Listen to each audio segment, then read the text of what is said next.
Hello, my fellow movie fans, and welcome to another show of Feast of Films Theatre. Today starring Matthew Black and Ethan R. Hill. There, that's the intro. Oh, yeah. Classic. Classic.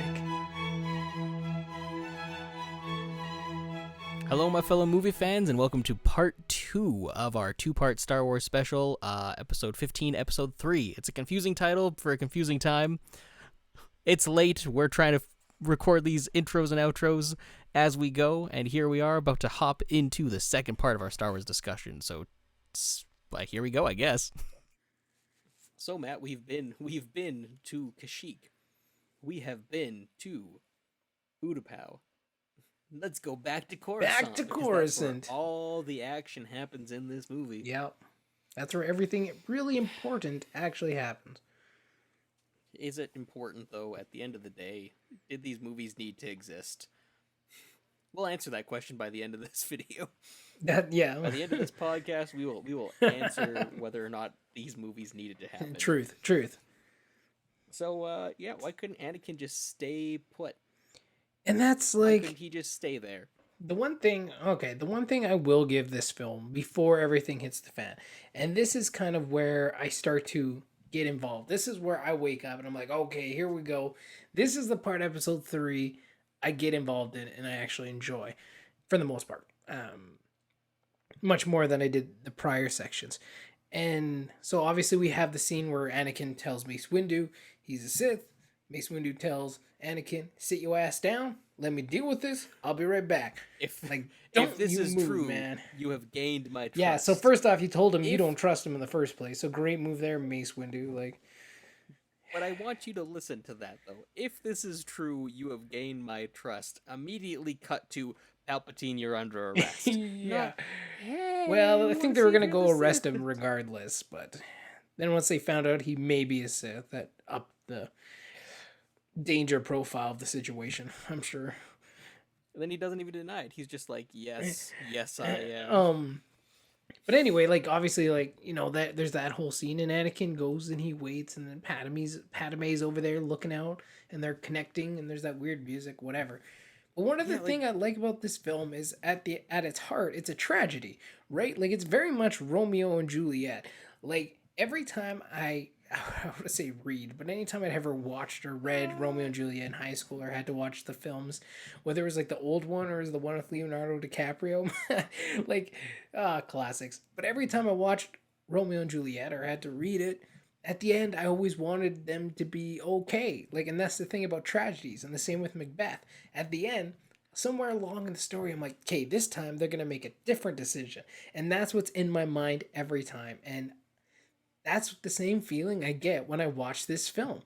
After everything that's happened, after all the times I've seen this movie, I still want it to just, in this one pivotal moment, to be different. Anakin's gonna do something different. So, at the end of the day, it is a tragedy. And at the end of the day, it still draws me in. It gives me the same feelings as kind of those old Shakespeareans that, geez, man, if it just went a different way, if one little moment, one thing changed, that's all it would take, right? And obviously it doesn't happen because it's a movie and it plays exactly the same way every single time, which takes away all the excitement out of it. But I still feel like it would be different. It's a weird feeling to have when you're watching a movie and you know what's going to happen, but you're like, damn, I'm really rooting for you to make a different decision this time. Nope. Okay, same shit. Okay, fair enough. Fair enough. But no, it's definitely his tragedy. Do you think there would have been a better way to get that across in that scene? Well, I don't think that scene, with him and Padme, because that's one of the I don't know if it's that scene. I just think the whole movie encompasses that idea at the end of the day. But that's the pivotal moment of him deciding to leave. It's dude, just keep your ass there, or don't cut off Mace Windu's hand. But this movie is entirely Macbeth, but with Palpatine as Lady Macbeth. Possibly. That's 100% what it is. And then Obi-Wan as Macduff. Yeah. That's that's exactly what this movie is. And to me, I just think I think there are better ways for them to get across the tragedy and maybe even start earlier, because when it starts, doesn't stop, but it also almost happens too quickly and you don't really get a chance to sit in the tragedy, Yeah. you know? Because, like, you have that whole, the most you get to sit is that scene with him and Padme, but even then, when he runs off, no, I can't even say that. You know exactly what's going to happen when he runs Yeah. off. There's no mystery. There's no, like, oh, well, maybe he's going to go and help them arrest No, Mace. like Or that. help them wait That's Palpatine. the Like, pivotal moment, and I think they do in that scene. Like whether it could be done differently, I'm sure it could have been, but like I think they did an all right job for what the film was, and what it's going for, and like again, up until that point, it had been very comedic. Even the Grievous and Obi-Wan fight, right? Like there was obviously very comedic elements. Once you hit that was the last real once you comedy. hit that point though, like shit gets real after that, right? Like again a story of two films where now that scene is like the bridge between what the movie was and what the movie now is, which is also in its own way what the Republic and the Jedi were compared to what they are at the end of the film. Do you think that scene, Yeah, as that was opposed to having intentional. the whole, as opposed to having Anakin and Padme staring at each other in a weird kind of connection thing, do you think it would have been better if Anakin would have just gone with Mace Windu in the first place and would have started fighting with Mace Windu and then slowly throughout the battle start fighting against Mace Windu? No, I like where it ended up. I'm okay. I'm okay with like Anakin and Padme having that moment, even if it wasn't a moment with Padme.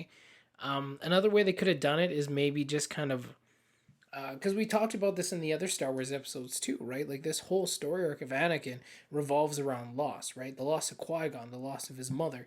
Now the impending loss of Padme, right, is what is true at the end of the day biggest motivation is, among obviously other Palpatine manipulations. But if they had a scene where he had he it could express a certain way that he was thinking about Qui-Gon, thinking about the loss of his mom, thinking about the loss of Padme, and then like going there, and ultimately that's probably possibly what he was thinking of. We just don't know. What we do know is through their implied connection is that he realizes like I can't live without her. Like this isn't. I can't stand by and let this happen. Like I can't let Palpatine die. That was the choice he like, made. To me, I still think, like, I don't know why, but I feel like there just would have been a stronger. It would have been stronger choreography wise. It would have been really cool. Which the choreography in the scene is actually really good, regardless. In the lightsaber fight. But I think it would almost been more interesting to actually have like, because obviously in a fight they still talk. Yeah. They have in like almost every single one, but almost like actually have some of that dialogue where they're just sitting there, not moving, happen during a lightsaber duel, where you have moments where suddenly it does become a three-way fight.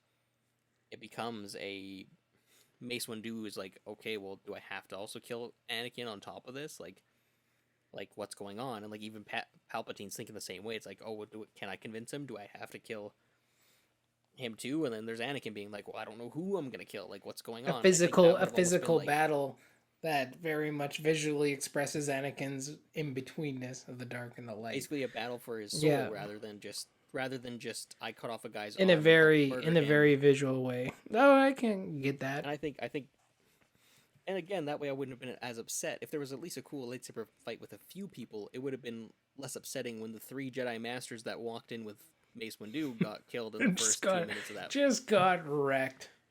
Kit Fisto blocks 2 hits. Yeah. Everyone else, like I think, one and done. Foster pointed out to me that the first guy wasn't even looking. He's just looking that way. They're going in to arrest him. Why aren't you paying attention to what you're doing? You have your lightsaber out. He's like, oh, look, a moth. Oh, there's a ghost in my friend's back. Oh, look, a floaty orb. Like, it just doesn't, like, it didn't make sense. But when you get into the meat and potatoes of that fight, I really like it, because, like, around this time I was getting into, like, the expanded lore and all that kind of stuff. And it's really cool to see Mace Windu and Palpatine's fighting styles almost match each other.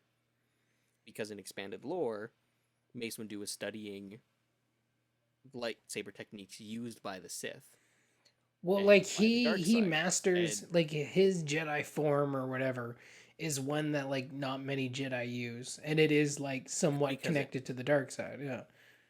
so it would make sense to have them parallel each other and have them like actually have that moment where like I like that moment where they're both up top. Like this doesn't make any sense. To fight with your hands up top and like be swinging like that doesn't make any Yeah. sense, but they make it work. Yeah.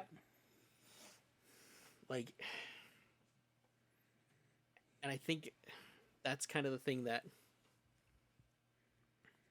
I don't know, maybe there's I shouldn't say there's not enough lightsaber fights in this film because like Oh, there's like more lightsaber there's fights in this plenty. film than there are in any other one. They're just most of them are shorter. Most of them are just Well, like it bits feels and like pieces. it feels like they're lacking substance. Yeah. Like that's where like for me my favorite lightsaber fight in the entirety of the franchise is episode 6. Oh, Like, hands I'll agree, down. Like episode 8 has a good one. Even episode 9 has a good one when they're like on the water thing. yeah, I disagree. That's, That one didn't do anything for me. there's emotion, and Yeah. that's the thing. Lightsaber fights, to me, at the end of the day, shouldn't be flashy. They should have emotion. Yeah. And honestly, until you get to the Obi-Wan and Anakin one, there's no emotion. No. And Just like in episode and that's what's in episode 5, yeah. we have that emotion. In episode 6, we Really really have have it. that emotion. Yeah. Like It's not the flashiest, but it's the emotion, right? And that It's and one that's of the and most that's good brutal. and that's good storytelling when it comes to like combat and conflict, right? Like it's not just supposed to be combat and conflict for the sake of it, but it's something that internalizes emotionally with the characters, right? Like it's an extension of the Mhm. story and the conflict that you're telling that's, already in them or within, between the two characters, like the climax of that tension. And that's what you get, of course, when you get to the end of the film. But yeah, a lot of these fights in this film, whether it's, the Anakin Obi-Wan versus Dooku, like that one was really short. Obi-Wan got done dirty and there wasn't really much emotion. It was just to make a point. It's The used to remove Anakin characters. exactly. That's exactly what it's used for in this film. Used to remove characters, and the same with Obi-Wan and Grievous. The same with Sidious and Mace Windu. Like there's not that emotional connection because these characters haven't had that built up tension for the course of the film, right? Like a lot of them, it's like Grievous was at the beginning of the film, but then the next time they fight, then is the very next time they see each other, right? So obviously there's not a buildup of tension. Well, even if we Whereas would have through the seen rest like of the characters, there are. even if we would have seen like scenes where Palpatine and Mace Windu disagreed theologically on how to like how the Or they politics were more at running, odds, yeah. But you that don't would see have made that, more yeah. sense. But no, and like that's where again it's lacking. Like It's just a missing cold. something. It's just a cold execution of what needs to happen in the story. Also, why did Anakin cut off Mace Windu's arm? I think the bigger question here, before we get to that exact moment, because I know we are talking about too the visualization of Anakin between the light and the dark and the pull, who has who's on which side. I think that did happen. It just happened in a different way than you were saying, because you have the Yeah. lightsaber fight between Mace Windu Palpatine. Mace Windu seemingly wins, and I say seemingly because I'm pretty sure Sidious didn't lose to Mace Windu. Oh, he totally throws it Like right. he knew he could feel Anakin was coming. He had to make him again manipulation, right, to make himself vulnerable. He's the one who's gonna die. The Jedi are evil. Blah blah blah. I think Sidious is the one who actually breaks the window, isn't he? I don't know who broke the window. They look I like want to say he's they the one both who. did an outward flash with their sabers, so it could have been a combined effort, to be honest. Or the window just breaks. Who knows? Like Like it looks like a setup. In all honesty, it looks like it's the whole. Also, no, Insidious loses his lightsaber. Wait, no, he doesn't because he has. Why doesn't he have a lightsaber by episode 6? he doesn't need one, I guess, or doesn't like. I don't think Sidious is a person who actually gives two craps about his lightsaber at the end of the day. He has two. He in this does have movie, two lightsabers, yeah. but he doesn't use them at the same time No, either. but he has two of them, yeah. Just to say he can have two. Of Yeah, them. just because he's that badass. He's not like huge on lightsabers, and like that's very clear. Even just how he combats, like he fights Yoda at first, but then it goes quickly to the Force, and Force lightning and powers. Like that's how they have their fight for the majority of it, right? Besides the first couple clashes there. So Sidious is much more of a Force user, I think, compared to a lightsaber wielder. And at the end of the day, if you're the Emperor and all the Jedi are pretty well dead, I don't think he feels like he needs uh, to have a lightsaber on him, I suppose. So he probably doesn't need it. It's not a necessity. Um, but yeah, no, I definitely think Palpatine set that up so that when Anakin walked in, now Anakin does have to make that choice between light and dark. Now he can pull him towards his side by being the victim, by being the one who's going to die. And with him, remind Anakin that if I die, so does your wife. Then he electrocutes his face. And then but then like that. So this is the point that doesn't make sense to me. Because he does this, he stops Mace Windu from doing something that is arguably wrong. Like Anakin is technically right in that decision that no, they need to arrest Palpatine. Sure, super hypocritical because he just cut off Dooku's head like an hour earlier. But yes, he's not wrong. The Jedi are supposed to take their prisoners.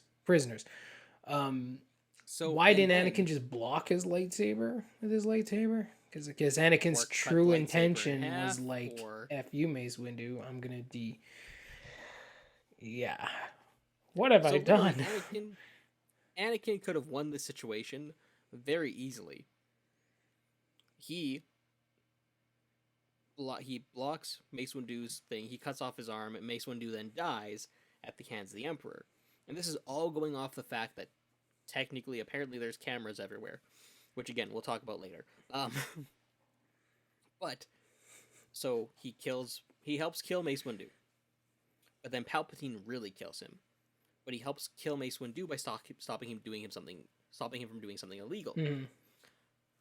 So then Palpatine does that. Anakin could have easily just killed Palpatine as well, and he could have walked away punishment free.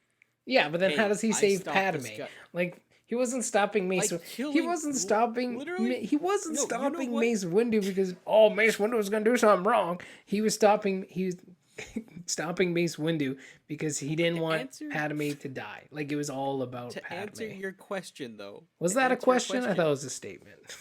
No, you asked how was he gonna save Padme? Oh yeah, okay. By doing exactly what I just said.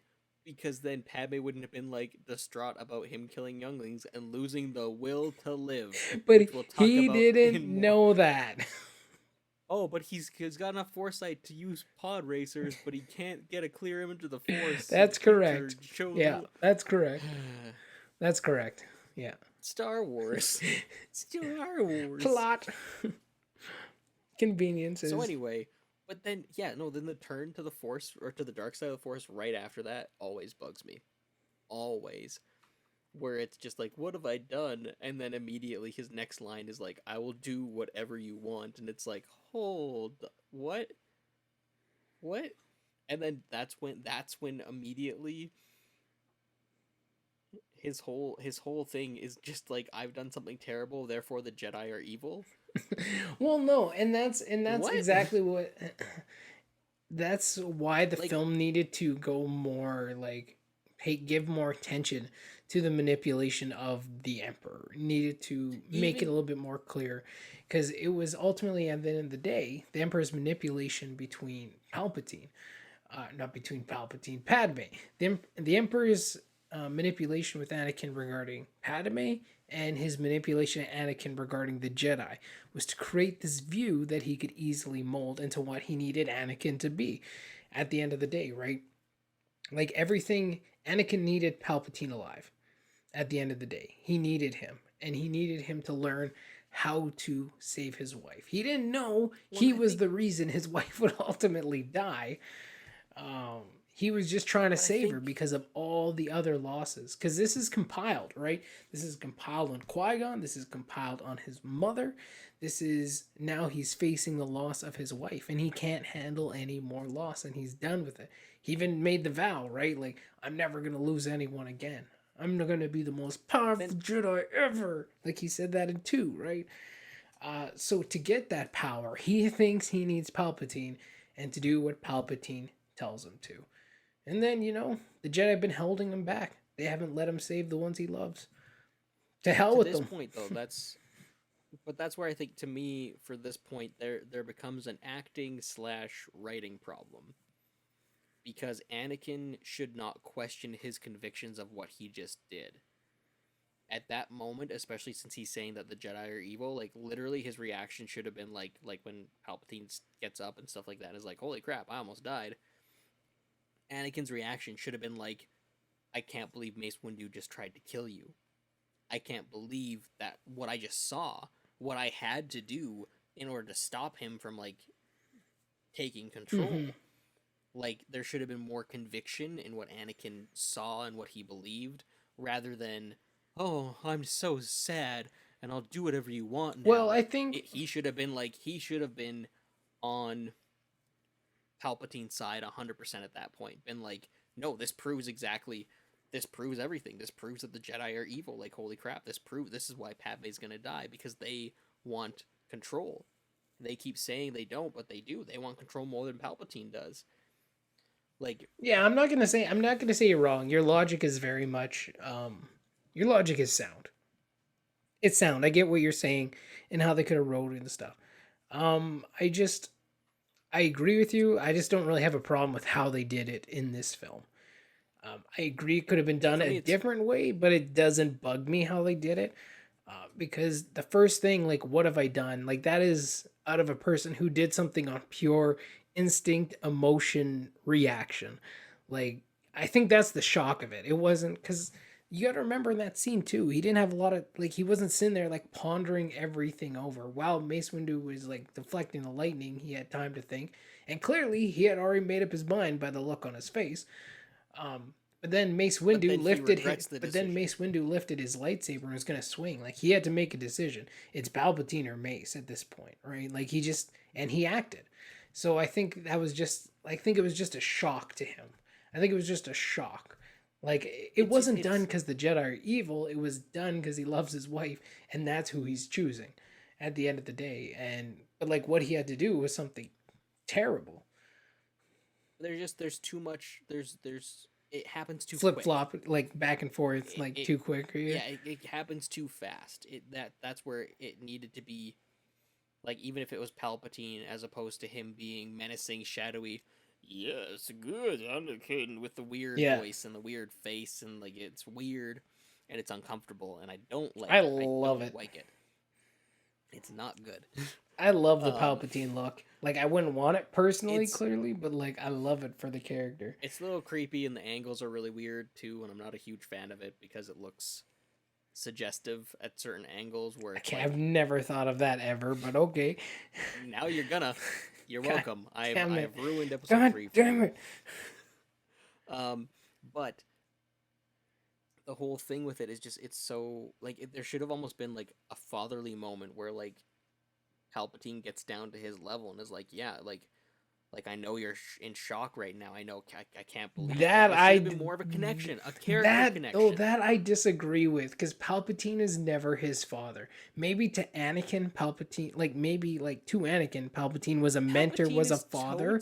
Sure, yes, 100%. No, okay, but to Anakin, that's what it was. But to Palpatine, it was all about manipulation. That's how those people work. It's all about manipulation. Like, there was never any The manipulation should have continued, but it didn't. It stopped. The manipulation, like, at that point, his mask is off. He's like, this is who I am. And Anakin's like, I'm fine with this. He had Anakin at that point, though. I disagree with you.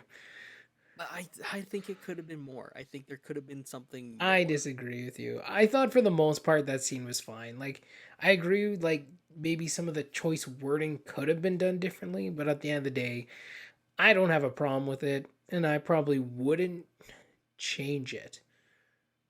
Yeah. I wouldn't change it. I guess we have to agree to disagree at honestly, this one. That's the one scene I would change, like, everything about. No, I'm looking at it and I'm like, no, from an emotional standpoint, like, it makes sense. And I would rather have that than, like... But you don't sit in it. You don't get to sit in Anakin's decision. You're immediately, like, he's immediately like it's the same scene where he's like, "Yes, tell me what to do. Tell me what our plan is, where we can destroy the Jedi." And it's like, what's going on? Pump the Well, brakes no, for I 5 mean, like he seconds. killed Mace Windu. Where is he gonna go? If he wants to save his wife, there's only one place. Like there's only one So way the he can so go. He the has one choice at this point. Like he so the made his logical choice choice is to kill all the to Jedi. become powerful enough to save his wife. That's literally what Palpatine tells him, right? Like I don't. Does he say he that? does Does he say say if you that. kill the Jedi, then you're gonna gain more power? Because like this isn't a Highlander situation. Anakin should know this. No, This no, isn't a there can be that's only what he one where you says. kill all the Jedi and absorb their force We have to powers. kill the Jedi. How does it? I'm trying to remember how he says it. That's pretty. This is how much I had got to like actually watch the film because my kid was jumping on me. Um, be ruthless, show no mercy. Like right, like we have to destroy everyone, or else it'll be civil war without end. And then only then will you be powerful enough to save your wife. Like that's literally like the line, right? Only then will you be powerful enough to save your wife. And that's the manipulation, right? Like that's what this whole thing is all about. And that's what But it could Anakin's have been arc has better. been all about, leading up to like from Qui-Gon to his mom, now to Padme. Like this is what the whole story of loss and what loss will do to a person and what extents someone will go to because of that loss. Like now, if it was just Padme and he had never lost anyone before, and this is the first one, I'd be like, okay, I see what's happening. But because he has experienced so much impactful loss in his life already up to that point, it totally makes sense to me why he'd be so completely driven to go against that, to try and save his wife by any means necessary. Like emotionally, that totally and 100% makes sense to me. That's the only thing that like in this whole like trilogy to me that I'm like the execution of that was on point. Like it made sense, it works. I don't need to change anything. That's what it was, and to me it makes sense. But yeah, that's the one we'll have to agree to disagree, I guess, on that. I think we can agree to disagree, but the real answer is that you're wrong, and The real answer you is you're just not. I don't know. who are you gonna trust, audience? Are you gonna trust a filmmaker Or a or a married YouTuber man. or a I'm just father? yeah, I'm just saying like and maybe that's honestly the difference too, right? Like we experience different things and we see different things through our perspectives, through our life, right? Like how we live our life and how we experience our life.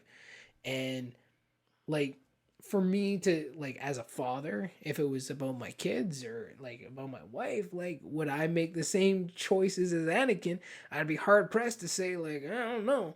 Like I'd be hard pressed to say I absolutely wouldn't. Like especially if I was in that same situation. I'm not gonna lie. Like I'm saying like that's why God didn't give me the Force, man. Because at the best I'd be a great Jedi. Like I'd want to do good, but like I Do I may get a just end sweet up robot killing. body out of You it? cut me off in traffic, man. You may just end up dead. I'm just saying. Like that's just how it would be. Just a nice little Just off the road. There you go, buddy. But I'm like saying if like our for me and like how Anakin deals with all this stuff, like and again, yeah, it's not just him, it's his unborn kids too, right? Like I totally get why he'd just go all in. He made an emotional decision. It made sense to him, and now he's gotta walk the walk, right? And he gets trapped in that life, and that's the cost of that manipulation. That's the end goal. He gets trapped, and there's nowhere to go. There's nowhere to go but deeper. Like, and that's the tragedy of it all. Because like after you kill a bunch of Jedi, like Mace Windu, right? Like maybe he could go back and explain things, maybe. But like after you wipe out literally the all he temple, has to man, like they ain't going no, yeah, back. after the way no, he crossed the line at the temple and killing the younglings, Yeah, like but like he could have gone back to the temple and been like, "Yo, so Mace Windu was like gonna break the code, and I tried to stop him." but I Like, accidentally killed they could have, him. Oops. yeah, literally, like, and they would have been like, "Oh, okay, No, I well, don't yeah, think he was they'd be gonna like, break the oh, code." okay, man. He was like the head of their Jedi Council. I don't think they'd be like, oh, okay. I think he'd have. That I think, tyrannical a hole I died. think he would. Oh my I think he would goodness. still have some problems. But the whole point of the Jedi, like the whole point of that, the Jedi Temple scene was to really just cement that foundation, cement that commitment to the dark side, right? Because if you're killing kids, man, you got to be your commitment's got to be there now. Oh, and Like I had no problem there's with I had no problem with the Jedi scene. I think that the immolation scene, that entire yeah, moment of Order 66 and killing the younglings, killing all the Jedi Master, like that's still like that was well hurts done. to Yeah. watch. Like the music, dude. We use the music in our Star Wars. Yeah, I still listen to because that. I it's listen to that. There's a couple bits of music there. That one specifically, and the one where like Palpatine's giving a speech and Obi-Wan and Yoda are walking around the temple. Like, who could have done this? Like, those are two pieces of music that I play very often because I'm like, oh, they got the emotion in them. I love it. you need to write a sad scene. You listen to that. Yeah, music. that's it, man. That's it. But like it's man, like it is heart wrenching. Like it's again these characters, and that's for me. I always felt cheated because I wanted more time with the Jedi Masters, and then to watch them all get killed one after the other. Mm-hmm. Although it does raise questions about like how they couldn't really defend themselves better. Like, yeah, and I guess, but then here's the thing, and this is where But like, also confusion, I guess. and like the element of surprise at the end of the day, right? Like, here's the context of skipping the whole Clone Wars. You don't have the context of 3 years, right? Like for us, when you're watching that film, you think episode 2, oh, the clones just showed up. Okay, they're just clones. But like these Jedi have built relationships with every one of those clones who are in those squads that shoot them dead, right? Like they're friends, they're allies, they're brothers and sisters in arms at the end of the day, right? Like, so they're not expected to get shot dead from their own clones at all. Like, it's not like, oh, we just got this group of clones with me and then you get shot dead. It's like, no, they were tight. They were tight. Like, and when you watch like the Clone Wars series, you actually, and I don't know, did you see like the last episodes there that they released on Disney Plus?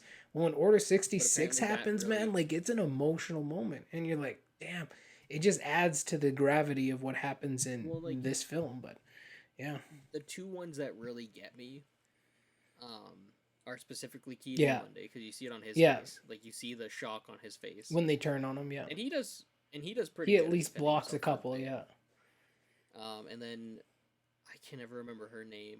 I want to say Sakura. Ayla Secura, the Twi'lek, blue one, yeah. Even her reaction on Felucia, The other guys were all like caught off. Just no clue, Plo Koon, man, was in his ship. Poor Plo Koon. Oh, I feel so bad for him, man. I like Plo Koon. He was badass. He looked cool as hell. That was the main reason we all just liked him, was because he looked. Yeah, cool. well, because he didn't do anything else in the movies, but like but like he looked cool as hell. But like no, like it's one of those things of that moment was well executed. Little again, the cutting away to Padme I think worked, but also was still like it made sense, but it didn't because she doesn't know what's going on. Yeah. But like even just that, I don't know. Like, and again, it's a PG-13 movie and it's made for kids. I would have liked to have seen more destruction in the temple and more loss. Well, like what we saw. And that's the thing. It was made for kids, right? So that's like they could only imply like give hints to what happened in the temples. I did not need to see younglings getting killed. No, but like see that. So like, but there's a scene in the video game, and I think it was in the novelization as well for Revenge of the Sith, where like the old like bitchy ass librarian comes up to Anakin, and he literally like lifts her up and like like throws her onto his lightsaber like with the Force. Like it was like it's like sick as hell, that scene. So that would have been something cool, but obviously that would push it over the the kid limit rating. It works. Like even just the whole like Master Skywalker, there's too many of them. What are we gonna do? And just nothing but like yeah. Like man, like it like that scene still hits on a whole. It hits, and then we cut to Yoda feeling everything, and then suddenly I'm like, oh okay, well it's fine. Yoda's not gonna die. Yeah, he'll figure that shit out. Like I think, like. And that's where I almost wonder if we needed to see Yoda survive that, because like we knew. No, you have to see it, yeah. And you need to take the audience out of that moment. You need to have at least one moment of triumph to continue the story, right? Even honestly, I'll counter the sound of the creature. I disagree with you in when it gets shot off the Okay, like thing. when it's dying, and if that was like the sound it makes when it's dying, cool. I was fine with that. But when it sounds like it's dying the whole damn movie, that's when I have a problem. Oh, speaking of another I sound can agree design on with that. Utapau, I'm just gonna like rewind real quick and go back. When General Grievous is fighting Obi-Wan and he's like, what, I'm like, Jesus Christ, like Yeah. why? As I said, dude, I didn't need that. I didn't need that motorcycle chase. That didn't make any Yeah, sense to me. but like no, like his. Did you hear Everything else? no, like the noises Grievous was making when he was fighting Obi-Wan, and he would like throw him, and he's like what, like he was making like kung fu noises. It's like what are yeah, I you guess so. doing, man? Like that was another thing. So it's just a couple of the audio things. Anyway, back to the other scene there. But Obi-Wan got lucky, right? Like it just didn't kill him, and he was able to fall into water. Like if there's no water, he'd be dead. Like But he also conveniently gets his lightsaber back right before that moment. plot nice. He lost it to get it Yeah. back, to lose it. Yeah. And like, but no, man, like it just like it. I don't know. It hits in a it hits in a very rough way. And again, I think the fact that we as the audience know who's behind it, and Anakin and Obi-Wan have no idea. Obi-Wan, Anakin, yeah. Yoda Yoda and Obi-Wan have no idea what happened. Yeah. And then, on a flip side with this, we know the Jedi are getting hunted systematically. We know that they're getting killed now. Why did they open up the view screen in the ship to like talk to that one guy when, like, I've seen how those work. I've always just assumed he couldn't see him. He can only, but that doesn't. It wouldn't make sense. It doesn't make sense, but like there's only one way that would work is that like we could see that guy, but that guy couldn't see the ship because clearly the Jedi are sitting right smack dab in front of him. So when like, he's looking right at Organa, he's looking at him. It's just guys push in for a close up. It's one of those things, yeah. It's one of those like, oh, all right. We'll just accept accept that as it is, yeah. We'll just ignore it. Oh man, no, even Organa showing up to the temple there, and that kid getting gunned down. It's such a good scene, such a good moment. And like this is where this film like gets me now, like because now I'm invested, right? Like now I'm connected. Like we had like these big emotional moments, and now we have to deal with the fallout of that, and like how's it all gonna come together, and how are they? Like obviously, maybe people are like, how's Vader getting in his suit? But it's like, how are these emotional conflicts gonna get resolved? To at least so that there's hope in the end, right? Because it's a pretty dire situation. It just seems like the solution is super easy, though, because it's like, okay, well, we did this. Okay, well, now we just wipe out the Jedi. We wipe out the Separatists, and now Empire. Yeah. And it's like, okay, but really? And no, that totally makes sense, right? You just kill the Jedi, kill the leaders on the other side, done deal. Like, because at the end of the day, Palpatine was the leader of both sides. Like, he was just fighting himself the whole damn time. Like, this whole war was a manipulation of Palpatine. Like, that's the most ridiculous thing. How does one person gain so much power and influence on both sides that he can create his own war and win both sides? Like, and that was the genius of, like, his plan. Like, not only did he manipulate Anakin in a very like specific way, like he manipulated the entire galaxy, which is ridiculous when you think about it. Like the scale of that and the balls you have to actually pull that off and be like, yeah, I could probably do this. Like come up with that plan, Ethan, and then be like, yeah, no, this is doable. Like the balls you'd have to have is ridiculous. I'm not a fictional character. I know. I'm just saying, as a person, you would have to have like just ridiculous. But yeah. So now it's time for a question. So, does the Jedi Temple have cameras everywhere, or did Palpatine come to the Jedi Temple? I think what's implied is that Palpatine came to the Jedi Temple, because the scene where Anakin's kneeling in front of him, we never saw that like in his office at all. It seems like a really weird. It seems like a weird moment to have on camera. I understand the purpose. It's plot. It's what we've said throughout this entire thing. It's a plot point, but like, it didn't bug me that much. Purpose of it? What was the purpose to it? Um, What is he saying that again? Because he doesn't tell him where he's gonna go. no. Because he finds out from Padme. I don't know. I can't remember if he was like, "You have brought peace to our empire" or something like that. I can't remember exactly what he said.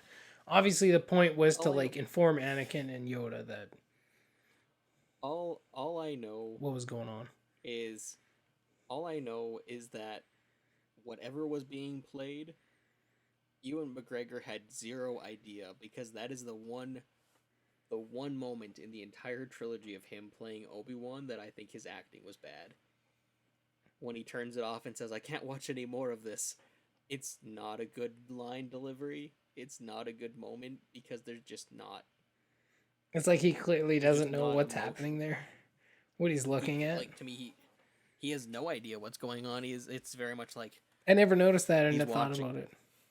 Like if it was him watching Anakin slaughter younglings, and then he turns it off, cool, that makes sense. But to have him watch that and then watch the speech or the conversation between Sidious and Anakin, and that's what makes him go like, "No, this is too much." It's like, hold on, you just watched genocide of like a bunch of children, and that was fine.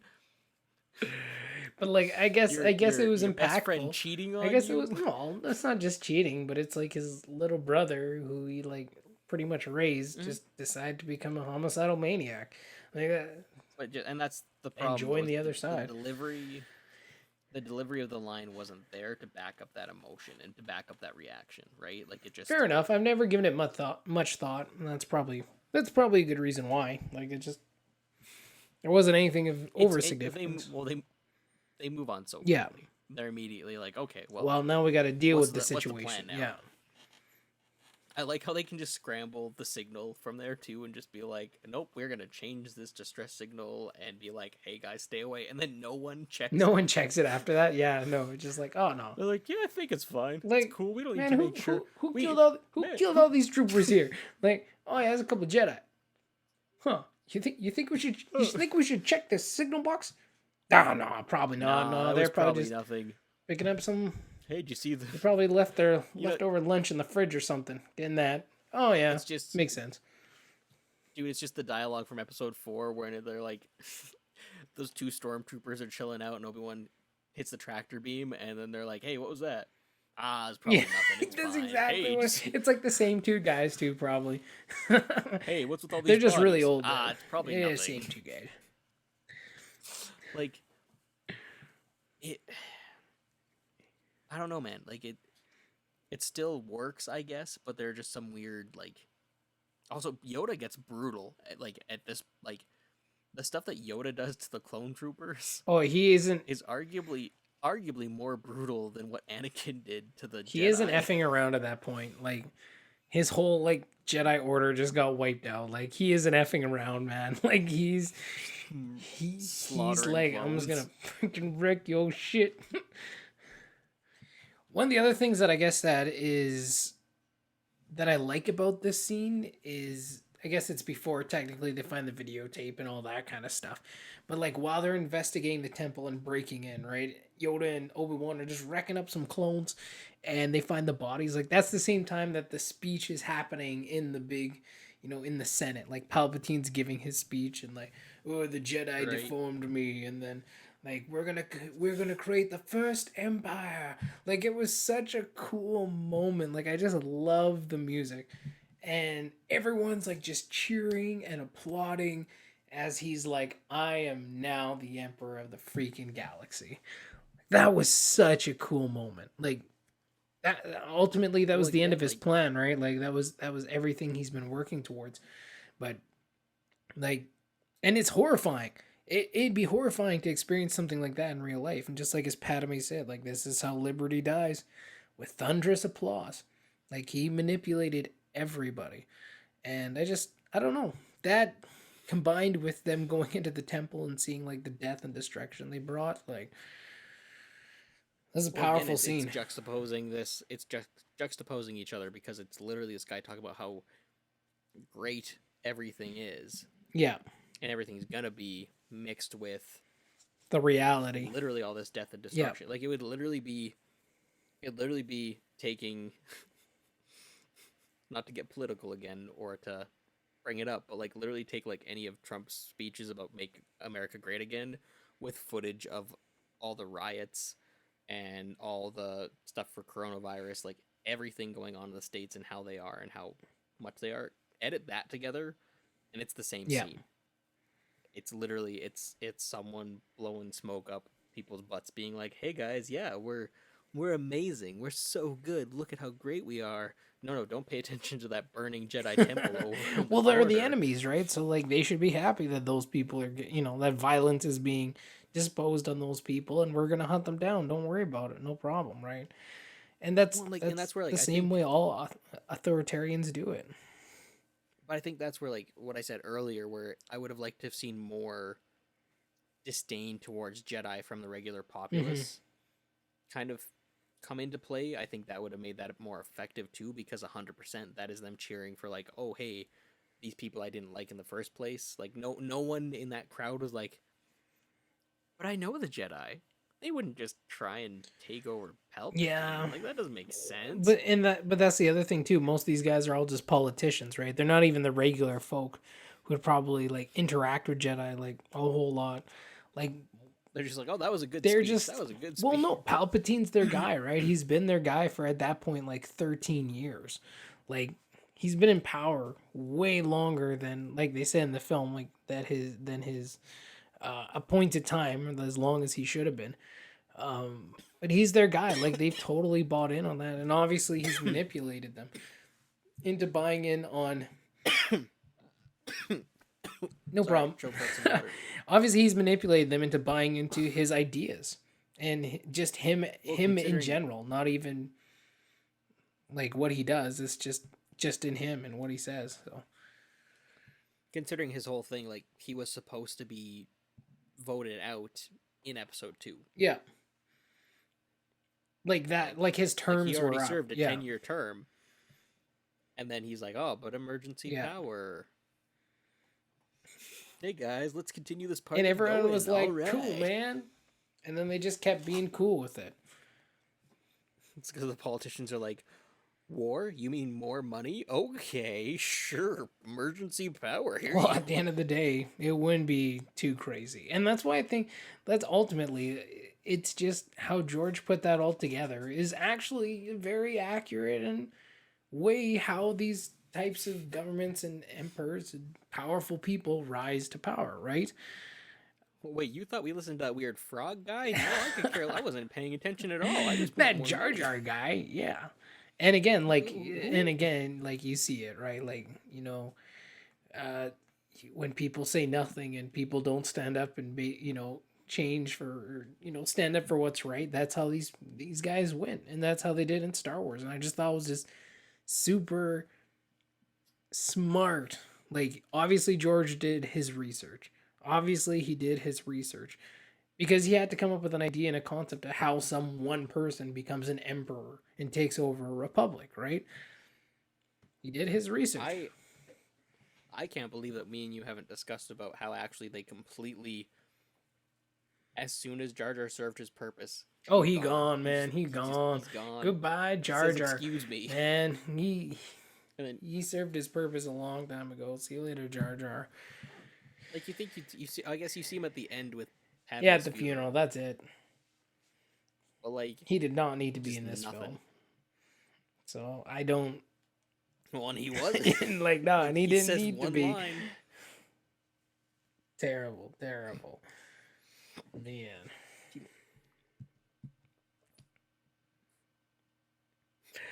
All right, so then So what? I'm trying to Yeah, think. I I'm was like, gonna say, what what's happens next? next now? And then Anakin goes off to Mustafar. Obi-Wan visits Padme. Tries to get some information. Realizes Anakin's the father, which he had to have known all Again? along, because how could you not? But, they're just really good friends. Okay, you just keep telling yourself you there, think of- Papa no. Wan Kenobi. then he totally tricks Padme into going and putting herself in danger to find Anakin to sneak aboard the ship. He to knew go she and- was gonna go, yeah. But at the same time, Padme refuses to tell Obi-Wan because even though she doesn't believe the BS about the Jedi, she kind of acts like she does because she's like, "Oh, I can't tell Obi-Wan. He might kill Anakin. I better go on my own. Well, Nothing bad could happen." I don't think she wants to believe Obi-Wan either, right? Like, no one wants to believe that the person you love has turned into that.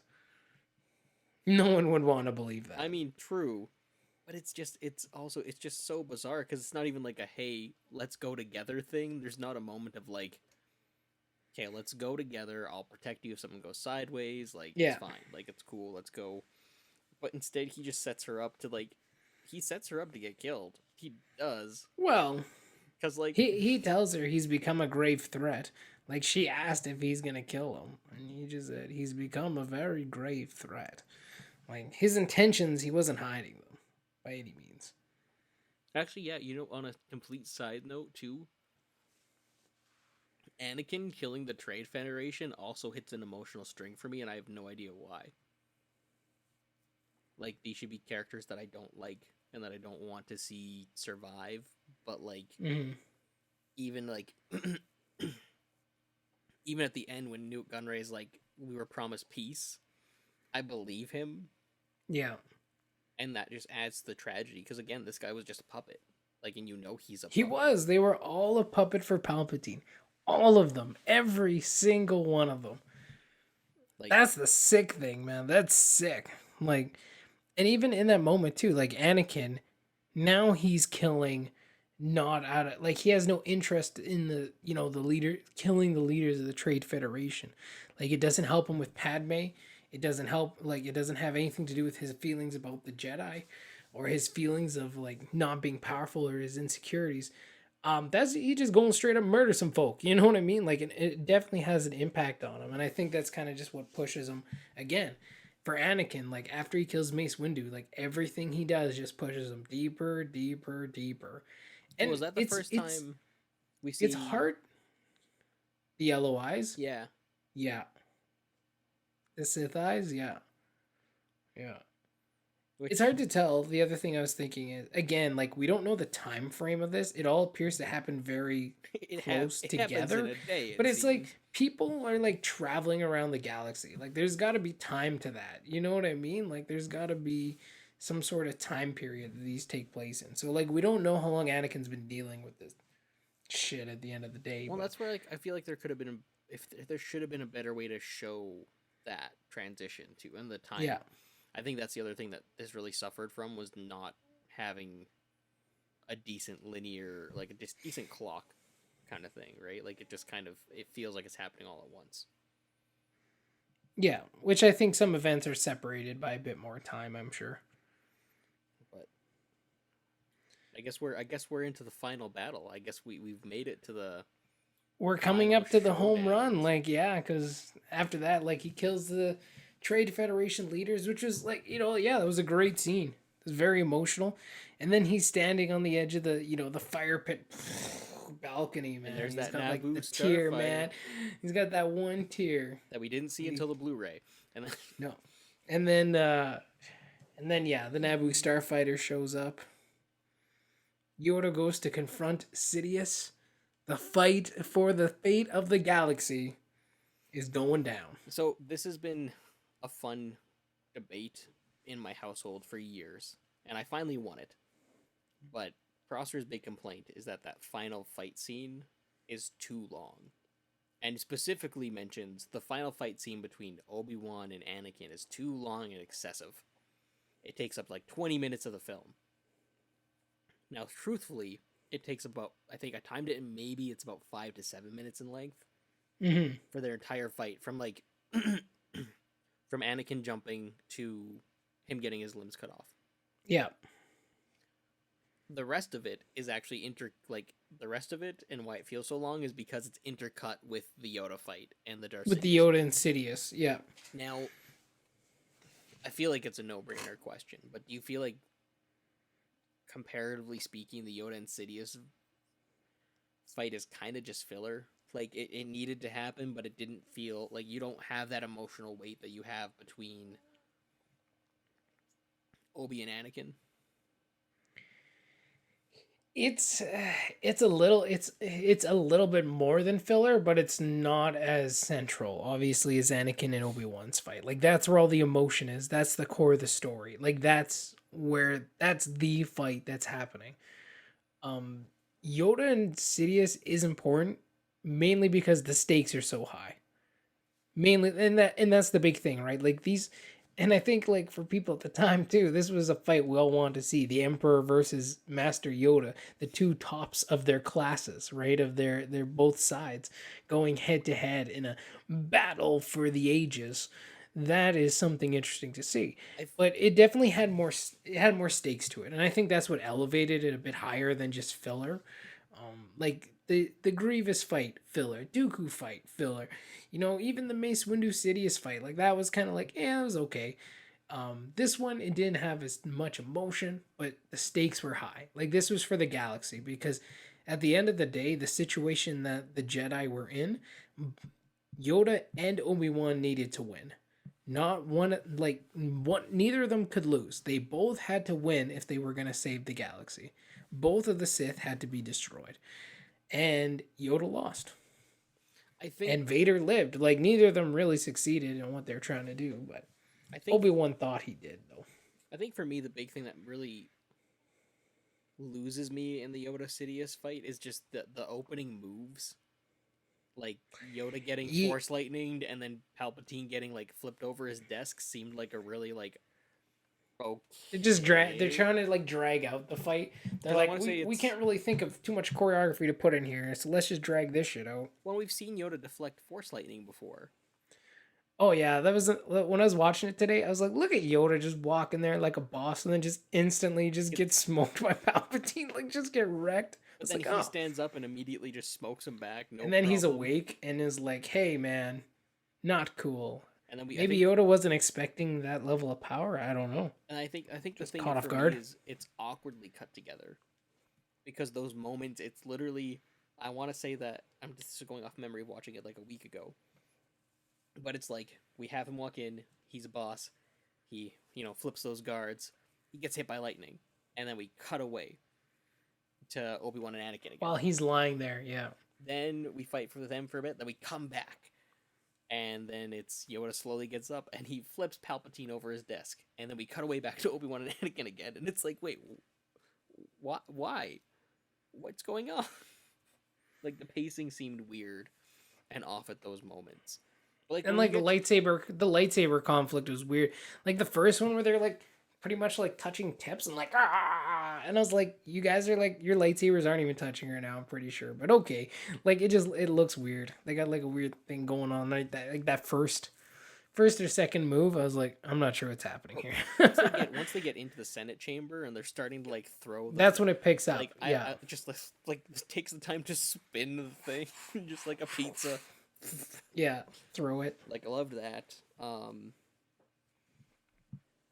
And I think, again, the problem with me is, like, the problem for me by the end of that scene is Yoda had to not have his robe and not have his lightsaber, because that's what Yoda has on Dagobah with him. Well, he definitely didn't have his lightsaber. He doesn't have his robe either. He doesn't have a robe, though? No. Or he has, like, a housecoat thing in Dagobah. No. He has something, doesn't he? He has his brown cloak. Mm. It's super weird, man. It's a super weird thing. But it's not what he's wearing in that film, so it's not exactly. He could have got it. He could get a cloak anywhere, like so. I don't know if the cloak thing was that important. I don't understand why the cloak had to be lost. I don't get it. Yeah. Like it's one of those weird things, but like I don't know. I feel like it was some sort of symbolism. We can't. It was on like the edge of a pike. You know what I mean? Yeah. Like we can't find him anymore. Have you checked all the small vents big enough for a creature that big to crawl through? Yeah, no doubt. Like that tiny ass little dude. Like, don't tell me you checked this whole building for those tiny people. Get your ass back to work, man. Yeah, no, that was interesting. But like obviously the core of the climax of this film here was between Anakin, Obi-Wan, and then of course you have Padme there too, just before the fight, right? Like this is the big three of this prequel trilogy, and obviously Padme again done dirty as per usual in this film, like just damn near useless except to get choked. Like, man, like again, I just feel like so robbed for the character. Like she was very good in episode 1. She was super badass in episode 2. 3, it's like, listen, Well, and you're you gonna be can pregnant, hang out with C-3PO, and then get choked. Cool? Cool. you can kind of Like, tell that that's how what? Natalie Portman felt with it, especially in this scene, because the acting is very, very, very melodramatic, like way over the top, more than it should have been. But it kind of works. Like Well, it definitely works for the situation. it, Like the extreme of it. everything leading up to her starting to get choked is a little over the top, but then just before that happens, especially when she sees Obi-Wan and is like, "No, like I didn't like that." I didn't bring him, yeah. That moment works for me. Although Liar! the flip side, what doesn't work for me is Obi-Wan doing a Superman pose, just chilling in Just the doorway, standing there, just waiting. I'm just sitting here waiting for you to see me. Hello there. That would have been a great moment. Hello there. lets Anakin strangle her as Let he let her go. go, Anakin, and It's he like- slowly it's- walks down. That's honestly like me telling my kid not to do something. Like unless I physically intervene, he's still just gonna do it, right? Like, don't throw your food on the floor. Okay, well, telling him did a lot. Like, that's clearly what happened in that situation. But in those situations, Let okay, her I go. like I get that. Telling your kid not to throw something on the floor, I get that. Choking his wife, his pregnant wife. Obi, maybe you could That's use so some. yeah, Maybe you could use some and more being just like, urgency. let her go. Hey Ben, can you can you Can speed you up here get a your bit? ass in gear? But like that, The other thing that I found interesting about like that, pre-fight scene was clearly now we're seeing like this different side of Anakin, and this is why I feel like some time has passed, not a lot, not like months or years or anything like that, but definitely more than like a few 5 hours. Yeah. You know what I mean? Like, he is so invested now into the Sith. Like, he's so invested. Like the part that's coming out in him as a character, like, he first stumbled into this by wanting to protect his wife. Like, that was the whole goal of everything, right? Like, that was the whole reason for everything. And that's how he became emotionally manipulated by Palpatine. But then at this point, you see the other manipulations that Palpatine has brought on as well. Because Anakin is also a character who feels he's destined for greatness, but has been denied that. Specifically by the Jedi, and Palpatine have set up situations where obviously the council that we talked about earlier is one of those situations where he feels directly denied as, by the Jedi. And that his reason for not being as great as he's supposed to be or thinks he should be is mainly because of the Jedi, right? Like, they're the scapegoat.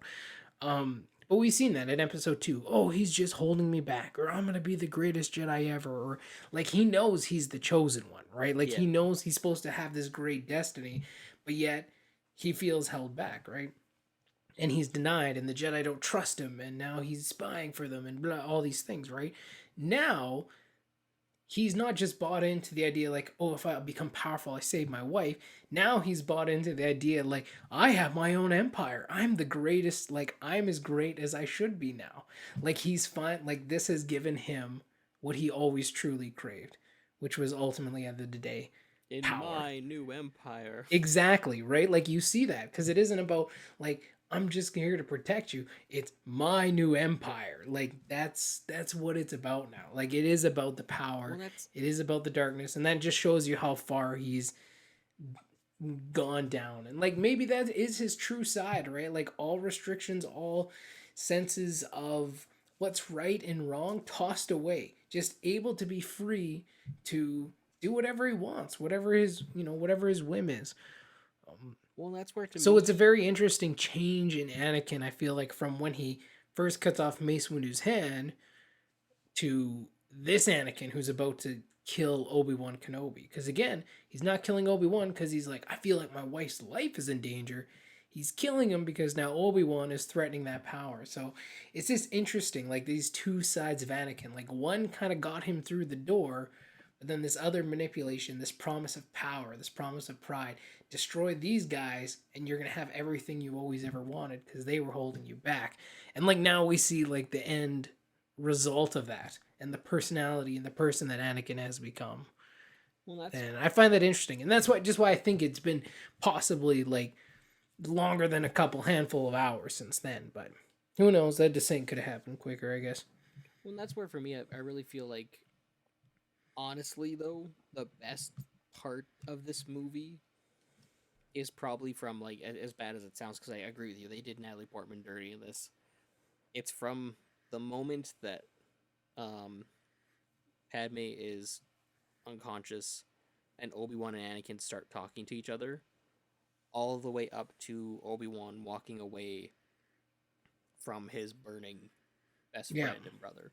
Like that, even the dialogue leading up to it too, where it's like Anakin trying to blame everybody else and Obi-Wan's just having none of it, and it's like, no. And that's what I'm talking about, right? Like, And that's the mindset, and that's what Anakin's mindset always was. It's not me, it's these guys that are holding me back. It's these guys that are the reason that I'm not great or I'm not whatever this, right? Like, you took her from me, like, you've done that yourself. Like, all these things, he's naming off this list of his perceived grievances against the Jedi, against Obi-Wan. And Obi-Wan's like, no, man, that was all you. This is all you. And honestly, with a lesser actor, this scene wouldn't have worked. Like if it was Hayden Christensen acting against anybody else, there's no way this scene would have worked. Like Ewan McGregor, 100% makes this entire just nailed it. From beginning to end. Like just like the intensity is there, the emotion is there, even during their fight. Like, and I love their fight. I love their lightsaber choreography because you see the parallel of two people who've studied the same thing, who have worked together, who for years have been together. Like it's amazing. I love it. Like this is the moments that kind of give me chills in the movie, is this fight. And that's why that's why for years I've argued against the whole notion of it being too long, because like, do I think sometimes it gets a bit silly where they're like climbing up things and stuff? Well, they're about to fall off a lava waterfall, and then they like jump through things. Like, there's some moments that are a little over the top, but at the same time, I think it works, because at the end of the day, you can tell they're still fighting for their lives, and not just against each other, but against the environment. Yeah. And it's not even about having to get from point A to point B, where it's like, well, we need to be on this lava river so that Anakin burns. But it's specifically the fact of like, at any point they could have stopped the fight and they could have talked things out. But no, that fight took them all the way there. Yeah. That fight led to the steps to have Anakin get burned alive like that. Any point they could have been like, yo, this is a really dangerous situation. We should continue this fight elsewhere. You know what I mean? Like, even something like that. Like, nah, we're just going to keep fighting. Oh, okay. Yeah, and that's... Cool, man. Until they talk while they're, like, floating through a river of lava, right? And even then, it's too late. Yeah. It's the whole idea of just, like, it's... having the high ground. It's the idea of Anakin, at that point, has just lost all sense of what reality is. Yeah. And, like... I don't know, the big one that still gets me and still tears me up at the very, very, very end of that is Obi-Wan's speech about loving Anakin. Because, like, that's... You were my brother. Like, I loved you. And again, like that, I think I mentioned that in the episode 1 episode. Yeah. But the fact that Obi-Wan admits to loving Anakin when he's not supposed to have attachment. Yeah. And you can tell that that's because there's the whole, we're encouraged to love, but not love. Mm-hmm. You can tell that love that Obi-Wan had was attachment. It wasn't just oh well, you know, I love him because I need to, because I'm a Jedi. It's It's he genuinely, and you believe him. Like, you believe him. That's where, like, that's the one thing where you can sit there and say, okay, well, I didn't need to see that relationship. Just for that, from that line delivery, you see that. I agree. Like, it's still, man, like, it's, I don't know. I lose, like, that's a moment where I kind of lose train of thought, because it's just so powerful and so good, and it gives me chills, makes me tear up. Like, it's like number 2 on my list as far as, like, if you were like rank the lightsaber fights. Like, I'd probably put it at like number 2, and not just because like all the cool choreography and the flips, but it's like the emotion behind it, right? It's the characters behind it. Like, that's what makes these fights interesting. That's what gives them their elevation.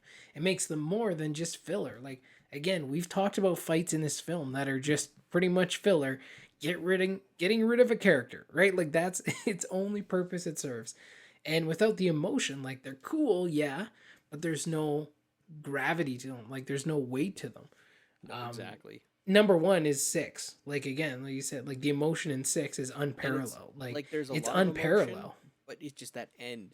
That end as soon as Vader threatens Leia. And Yeah. Luke comes out basically swinging his lightsaber like a baseball bat, and Vader's like, "Wait, what's Pretty going much. on?" Well, the lightsaber techniques got pretty sloppy once you got to like the original trilogy, but at the end of the day, yeah, the the emotion best- in it—that's what it is, man. I think the best trained swordsman, if someone came out of the shadows, pretty darn close to you with just a broadsword and just started hacking at you, out of surprise. Yeah, Vader didn't even see that coming. I think you'd end up in a very similar situation of just like, wait, what? No, I can't get my footing. I can't get my footing. I can't get my footing. like trying to like catch up. Yeah, Yeah, and that's why that works. And it's literally that emotion. You see that rage, and it's the same thing that works for this one, except for it's not about seeing the rage of Anakin, but seeing the sorrow of Obi-Wan. of Obi-Wan. Yeah. That's what really hits it home. Like, Well, like yeah, and you watch it and it does make you sad. Like, and when he's like, "I hate you," like you think about this little kid who, when he got on the ship and first met Obi-Wan, he's like, "You're a Jedi too? Nice to meet you." You know what I mean? Like, and you combine that with Anakin like sitting in the lava, knowing they've been together for 13 years through hell and back, and like having to sit there and not only like pretty much dismember and cut apart your brother, but then like watch him burn alive. And when he walks away, I'm sure he thinks he's dead. Like that's gonna be. well, the fact I'm sure I he think wasn't planning on the Emperor showing up and saving his ass. Like at that point, I think he completely cut himself off from it because he could have sensed if Anakin died, he would have felt Yeah. it. But I don't think Obi-Wan wanted to feel at that point. I don't Yeah. think he wanted to know. I think he was just like, you know what? No, I have to go. Like this is it. Yeah. because to him, and I think to him that's he failed his mission, and it's not he failed because Anakin lived. He failed because In he training couldn't- him. Yeah. I don't think it's Couldn't training save him. I think 100% it's he couldn't. But he couldn't save him. Yeah. He couldn't stop him from staying with the dark side. He couldn't rescue Bring his him friend. back. Yeah. And so to him, that's where he viewed it as a failure. And I think that's why he stopped. Because he could have walked over and just like put his friend out of his misery. He could just, Yeah. but I don't think he emotionally could have, because genuinely that's his biggest failure right there. And it's not Anakin is his failure. It's what Anakin became is his failure. Yeah.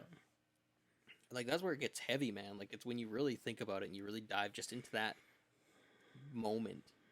That's where the weight really hits. And I think, in all honesty, if the film even ended a little bit sooner or a little bit tighter than what it did after that moment, Mm-hmm. then I think this movie would be considered a lot better. Because even Yeah, just the talking- ending like after that it Because, dragged like, on a little bit. Did we need to see Emperor Palpatine show up and be like, there he is, go and put him on a stretcher and fix him? I don't Yeah. think we needed to see that. Yes, we needed to see the twins being born, I guess. But also, do you have more to say about the lava, or do you want to? Are we good to move on? No, we're good to move on. Like that pretty much sums it up, right? Like it was a very like it was choreographed obviously very well. The music was just top notch at the end of the day, Oh, right? dude, We've barely even for talked about Heroes. we've barely talked about John Williams in this episode, but like let's be Honestly, honest, the music episode was top 3 notch in this one. Episode 3 is probably the best music from the prequels, if not from like. Oh, hands down, like across that trilogy for sure. Because like episode 1, it had great music, but obviously, you think of Duel of the Fates, like that's the standout from episode 1. And then the rest. But when is I think of Star Wars. episode 3, I have multiple pieces of music from episode 3, Oh, exactly. and only Beginning to end. one piece of music from episode 1. So And then episode 2 we have Across the Stars, but like I don't even really. The only one that I have from episode 2 is like the arena, like kind of, I guess it's like the arena. I can't remember what I it's guess actually so, yeah. called. But that's even played in episode 3, so it's also But like that's where it I just looked like for it because it was in episode 3. It's that kind of little theme when they're marching up to the Jedi Temple. Bum, ba ba ba, bum bum. It's kind of like the Imperial March and but the like the clone Trade march basically, Federation, yeah. but like Yeah. kind of mixed together. Bum ba ba ba ba bum ba ba bum bum ba bum ba bum ba ba bum bum bum bum bum ba ba ba ba ba bum bum bum ba da da da da da da bum bum. But yeah, Anyway, that's as you said, like episode 3 just has so much good music in it. yeah. Like, and again, it's effective music too. Like it actually like It's really effective, right? And it hits on all those emotional beats, like, and it's the combination of the emotion. It's the combination of the music. It's a combination of the choreography that just made this lightsaber fight just really really stand out. Even amongst all the great fights in Star Wars, this one really stands out. oh 100%. And yeah, like honestly, we would have been disappointed if this one would have been like a really bad one, and thankfully it wasn't. They saved the best for last, literally, because that was the best fight of the whole movie, clearly. And then it's immediately followed by losing the will to live. Yeah.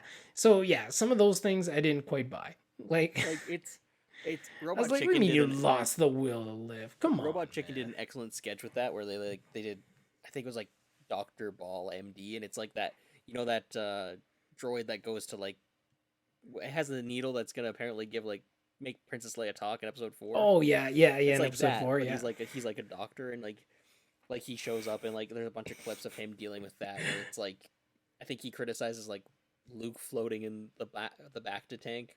yeah. He criticizes. He's like, I'm not gonna inject her with anything that's inhumane. I'm a doctor. And then it's like it shows up and Padme's dying, and it's like she's lost the will to live. We're surrounded by highly advanced medical equipment. What do you mean she's lost the will to live? Yeah. Like it didn't make sense. And like to me, I think it honestly would have been stronger and made more sense with that point from earlier if Padme would have gone into hiding on Alderaan to help raise Yeah. Leia a bit, so like be her For nanny sure. kind of thing. And I feel like that would have been a bit more Realistic. Well, it explains why Leia would remember her Well, a like, bit. It would explain why Luke has no memory of her. And like it just feels like again, well, Padme wasn't ever mentioned in any of the other ones. We got to get rid of her. We got to shove her aside. like I could I could buy the will to live, but again, it totally relies on the relationship, right? Like I can totally like there's stories of like seniors who are married for like 60 years, one's dies and the Yeah. other one dies like a day later or something, if that, right? Like it happens. Like people just they can't live without the other one. And in this situation, like Anakin totally, like you broke her heart and then choked her because Broke her heart, then her esophagus. and then more or less, right? But then like I could buy the will to live if the relationship was much stronger throughout the films. Yeah. I could buy it. It would be a reach, but I could buy it. But with what they have set up and again the execution through the prequels, I'm like, no. Like I get you guys are in love, but you're not in love to the point of like Romeo and Juliet over here. Like I just can't live anymore. So No, and that's no, exactly that's the one thing definitely at the end of the film that's hard to buy. Everything else I don't mind.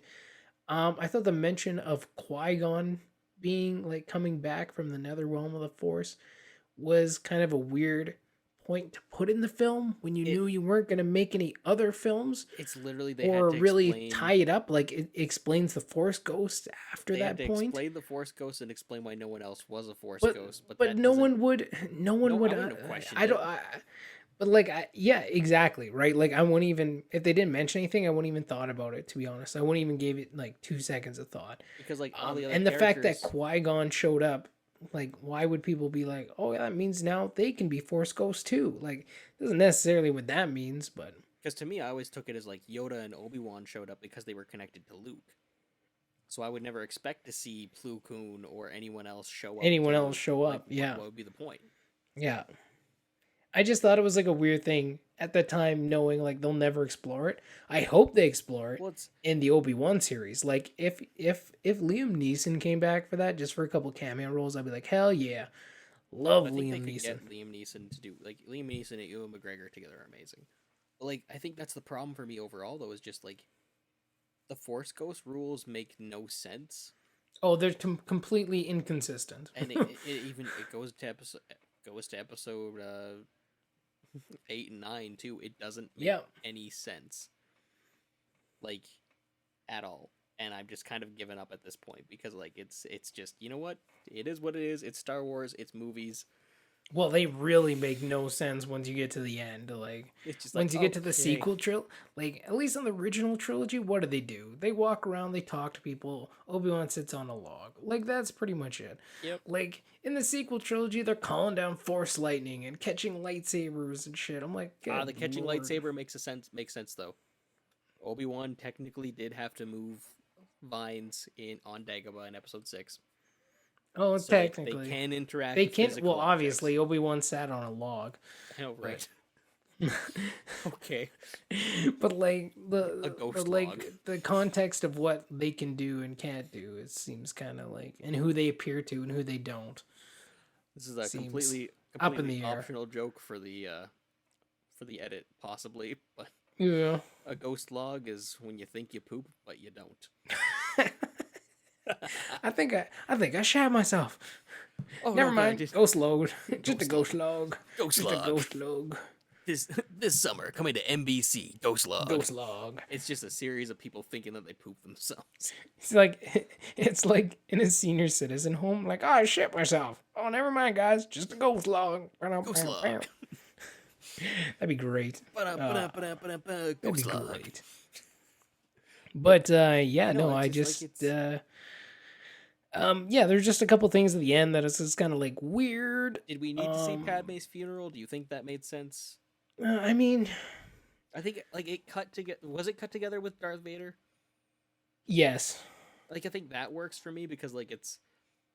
I Padme believe so. dies and Yeah. Anakin dies. Like I think I like that. No, or was cut. It was cut together with the twins, the birth of the twins. That's weird then. Like they're both lying on the table, kind of thing, right? Oh man, I can't believe we almost didn't talk about it. How do you feel about the no? Oh, that was the dumbest thing, man. Just. And then when they specifically added that it he to said- episode 6, I'm still like, good lord, No. go. No. No. I'm like, why Is do it we need specifically- no's? Is it that he said no, or is that he made any noise? Period. Is that he like had a big no freak out? Because that again, it seemed like just melodramatic. You know what I mean? Like everything we know about Darth Vader, and again, maybe this was a more Anakin Darth Vader. Like, fair I don't enough, think- he I don't- I just can't even literally hear put on Hayden the Christensen helmet. yelling no. Yeah, he would be like, "You took it from me," like he just yells shit. Like, but, like- but like it just didn't. Like for the character of Vader, like it just seems so, like, in the original trilogy especially, right? When we're talking about Darth Vader, like he's so Calm. cold, calculating, calm. And that's what made the Empire like very threatening. And we'll talk about this, I guess, when we get to those films, especially compared to the sequel, right? Like the First Order was never threatening because they acted like a bunch of kids. They just screamed all the time and had They fits. were a bunch of kids, though. That's the weird, cool I thing like about it. Though. yeah, except there would be the odd old person there, but they weren't in charge of shit, just kids. But like in the Empire, Oh. like right, you got Grand Moff Tarkin, you got the Emperor, you got Vader. They're calm as hell, and that's what's scary, But that's right? Like also, that's what to makes them me, threatening. like not to So bring the up a no movie- thing seemed just way out of character, even for Anakin. But he has been known to just be very screamy too. So Not to bring up a movie that we haven't talked about yet or we haven't watched yet, but like honestly, that's kind of why I don't like the ending of Rogue One. Like, yeah, it's cool to see Vader wreck house, but it's so out of character for the Vader that we see in Episode 4. It doesn't make any sense. yeah, I don't know about that. I'm not We'll, sure. we'll Well, get we to can it, talk and about that when we get to Rogue One, we'll get because to Rogue One, it'll and I'll be change your interesting. mind completely, or maybe I'll change. Debatable. Honestly, genuinely, this is my true hope. I hope that I watch Rogue One, and I hope that I like it. I honestly do, because I would love to like more Star Wars. Yeah. I'm hoping that something changes in my perspective. I don't think it will, but I'm hoping that it does. But we'll have to wait and see. Well, because we're not gonna go to Rogue One next, right? We're going to A New Hope. Yeah, well, that was kind of what I was thinking. Yeah, I we'll mean, do we it can figure this out later, I guess. We'll But do them in the order. I was gonna say the order of release, and it's like, well, we screwed. we that already up botched already. that.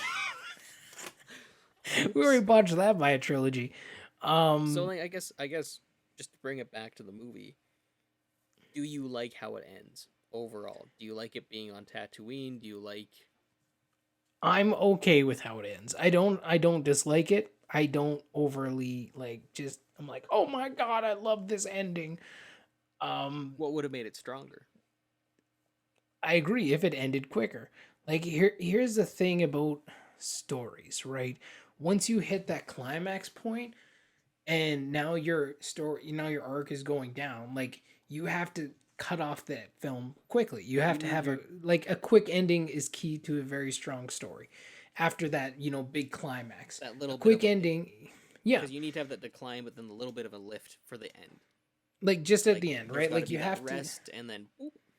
just at the end. And a quick ending is key to it. And you see it in the other films, right? Like after the Battle of Naboo, how quickly did that film end? Pretty quickly. Like they had After a few the Battle couple of Yavin. after Yavin, it was instantly, right? Yeah. Like it was instantly the show was over and the movie was over, and that was like a perfect ending for what they needed to do, right? They had their celebration, gave out their medals, the end. Oh, even Like dude, it was perfect. Episode 5, same thing. It's they rescue Luke, and then next thing you know, Luke's getting a hand. The end, right?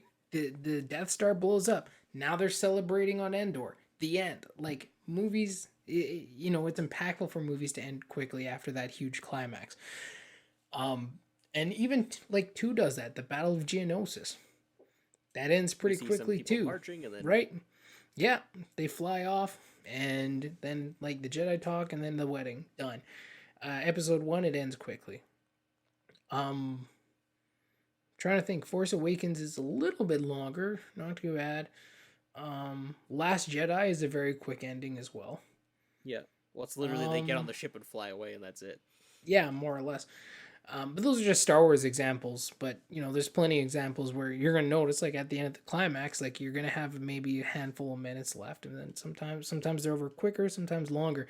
This was like a good another maybe 10 minutes, I'd say maybe 15, 20. maybe maybe a little longer. So it was a little bit longer for an ending, and I get they're just setting up everything to go so it can bridge over into the next film. But like, yeah, I just think maybe there would have been things to cut out or trim down or like just keep it cleaner a little bit. Yeah, tidy it up a bit. Yeah, that's all it needed. Like again, I didn't hate it. I don't hate it. I just like it was just okay, Didn't like it as much, but as I you didn't remember overly liking it. like it. Like it was just I was neutral about it. But again, if it would have ended quicker, you'd still be left by the impact of the climax. And that's kind of the 100%. point to ending quickly, right? Like you're still left with that feeling of victory, of climax. Not like, now we got to take you on this. Let's just wrap everything up in the next 20 minutes, because then you're going to be into that, whatever is happening there, right? No, exactly. Yeah, you want to end as close to the climax of your story as possible. Like, reasonably possible. Like, don't just end the end. You want to have a good ending, but yeah, no, it wasn't one I hated, wasn't one I loved. It was what it was. I was okay with it. Now, did you feel the same back in 2005, or? Yeah, it didn't really bug me. I loved it in 2005. 2005, I was like, man, like I was riding high. I lined up outside the theaters. Like I didn't stay overnight or anything, but I was like in line opening weekend to go and see it. Oh, I like remember- the film in general? Or are Yeah, you talking about the we ending went- of the film? No, the film. Let's in talk about the general. ending of the film. Oh, yeah, no, the film in general. No, I enjoyed it in 2005. Yeah, I enjoyed all the Star Wars in Right. 2000s, man. Like, I freaking loved them all. as time as you grow, right, and you understand storytelling a little bit more and like details, and even today, like as we've gone through this trilogy, how many different things have we noticed now and picked up on that we didn't even notice before, and like maybe in the difference of a year watching them the last time, or 2 years, or Yeah. three. Um, That's so why I'm really every time you watch new things, you pick up on new things because you're learning and you're changing, you're growing as a person, and that's what makes the film experience and the film, being able to take part in film and watching them so enjoyable and so awesome. Because even though the movie's the same, your experiences change almost every time. Like, and I I'm don't know, excited to go that's back awesome. over the original trilogy, man. Like I'm stoked. Oh, dude, I'm super excited for that. Yeah. Like I actually just watched episode. Maybe I watched them all recently. Like back in May, like over quarantine, I watched Oh, because so not too long ago. May the 4th. I know I at least watched episode 4, Yeah. but I might have watched the other two as well. And like I don't remember much of it, but like I know I watched them. Yeah. But like those are also films. Like literally, if we wanted to, we could not watch them and probably have like another 3 hour conversation just about each of those films without revisiting them. Yeah, But it's been exactly. really fun going back and actually revisiting, like, and getting Yeah. to rewatch them to bring them fresher into our minds because it's good to reflect on the things that make us happy. I agree. Like, and at the end of the day, like they're still Star Wars. I still enjoy them. Two's obviously the weakest. It hurt. Um, It hurt quite a bit. yeah, two is pretty rough. Two is pretty rough. I'll give any critic that. Two is rough. Um, I have a hard time deciding between three and one, which one is my overall favorite package. Because again, that first half of one, I'm so on. You know what I mean? Like, Yeah. I'm just like, it was like, it's all right, but it's so much like, now these people talking in this room, now these people talking in this room, now these people talking in this room. A little bit of a fight, back to people talking in this room. And it was like, oh man, it just seems like a slog getting to everything. They're just trying to cram all these relationships and moments in there. So it makes sense again when Anakin falls to the dark side. Um, they're cramming all these things in here that should have been developed over the course of maybe the trilogy, but whatever. I whatever. I would say though, like while the second half of three is my overall favorite Star Wars like experience. If that was a film in itself, that'd be my top. But I think like my overall like favorite package is episode one. I just like all the little themes and elements that it has in there that set up all the storytelling in the trilogy to come. Minus two, get two out of there. Just wait, what a waste of time. Except for that one story point we talked about when his mom died. Like other than that, though, like come on, guys, what are we doing? I think Detective Obi But Wan is still one of my favorite things. oh, Obi-Wan, like I love Detective Obi Wan. Obi-Wan's amazing. At the end of the day, whatever Ewan McGregor's doing, he's amazing. Look, there's a reason why they're But I asking would for an Obi Wan sequel or Obi Wan it's series, not an Anakin series, right? series. Like exactly. But I think at the end of the day, I would say episode one is my top movie in this. It has some really, really great things from the pod racing to the Duel of the Fates and all the implications that has for the future of the galaxy between Qui-Gon and Darth Maul. And, that's also a very emotional lightsaber battle, too, right? Like it starts off very much like there's high stakes, but then it gets like more emotional as you get along. And the music was great in that film, and it just set up all these characters, and it had so much potential. Two kind of shat the bed, and then three really did bring it home in the end, even though I wasn't a huge fan of the first half. But I think one, if I would say my order of the trilogy overall, is one as an overall package. But if you just had to say the second half of three, I would say the second half of three. So that's that's just kind of where I'm at. But no, man, it's been great watching these again. What would you say overall trilogy impressions? Oh, Thoughts? three. I like three still stands as my favorite. Yeah. It goes three then one then two. Like I just there's enough I like about three that I find interesting and engaging. Mm-hmm. And for me, the only thing that I really love in episode one, aside from, well, I mean, like, because I love Liam Neeson and pod racing, and that's about it. Yeah. That's the two things that I love in episode one. I guess Panaka. I love me some Panaka, Panaga's great. but honestly, like, the rest of the story and the rest of everything that happens in episode 1 just really pulls me out of it. Whereas Just doesn't work for you. Episode 3, I'm just at this point, especially at this point in my life, like I can pop episode 3 in and I'm invested because I remember episode 1 and 2 enough that I don't need to like go back and revisit it. Like it's Yeah. Whereas I can watch episode 3 and then immediately jump into episode 4, 5, and 6. And Oh, yeah. And I would just skip like the first half of 3 and go right to.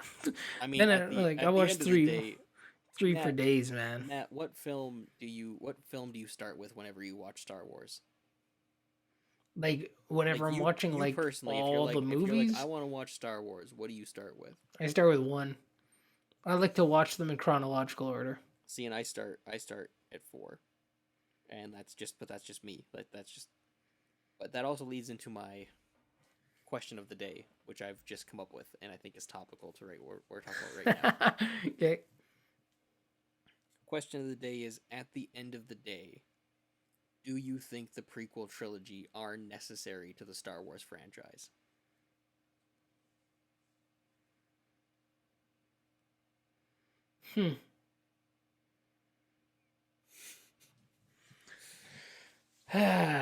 That's a tough question.